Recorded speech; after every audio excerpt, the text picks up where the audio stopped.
pouvez-vous faire pour accélérer la guérison d'une indigestion, une gastrite ou une gastro-entérite aiguë?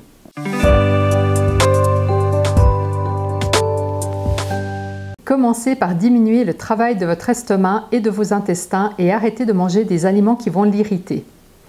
Lors d'une gastro-entérite, il y a une inflammation des cellules qui tapissent l'estomac, le système digestif grêle et parfois même le côlon. Avec cette fragilité et cette inflammation de la muqueuse, il est important d'éviter tout ce qui est cru et qui irriterait encore plus votre estomac et vos intestins. Ça comporte les fruits, excepté la banane, les légumes crus et notamment les salades. Il est donc déconseillé de se faire des jus de légumes ou de fruits lors de gastrite ou de colite. De même, vous éviterez tous les produits laitiers qui irritent aussi la muqueuse. En plus, ne mangez que si vous en avez envie et sinon laissez votre tube digestif au repos.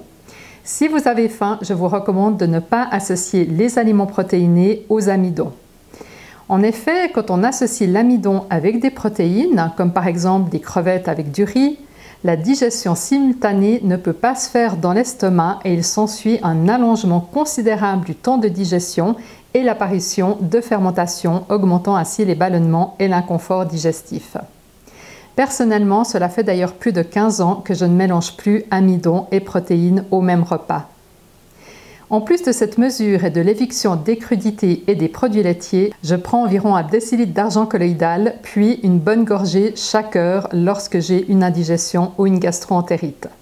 Je fabrique moi-même mon argent colloïdal et j'en ai toujours en réserve. Si d'ailleurs vous êtes intéressé par la recette, dites-le moi dans les commentaires et je vous ferai une vidéo sur le matériel à avoir et la technique pour le fabriquer. Rien qu'avec ces actions, mise en suspens des crudités et des produits laitiers, arrêt du mélange protéines et amidon au même repas et absorption d'argent colloïdal, il y a toutes les chances pour que vous soyez à nouveau complètement sur pied dans les heures qui suivent. Maintenant, quels sont les signaux d'alerte qui doivent vous faire consulter rapidement?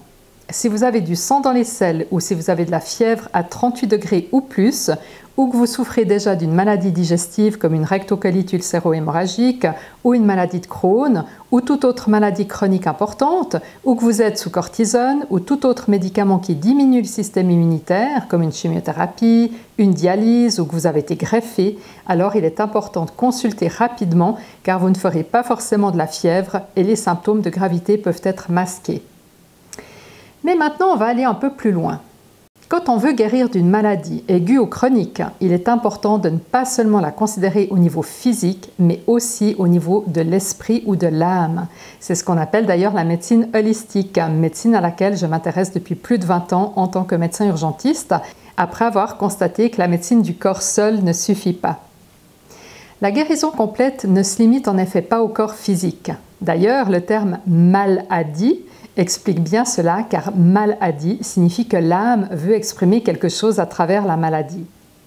La maladie peut aussi être la conséquence d'émotions qui perdurent, émotions liées à des programmes, des mémoires ou des croyances limitantes, conscientes et inconscientes, héritées de nos ancêtres ou acquises dans cette vie-ci.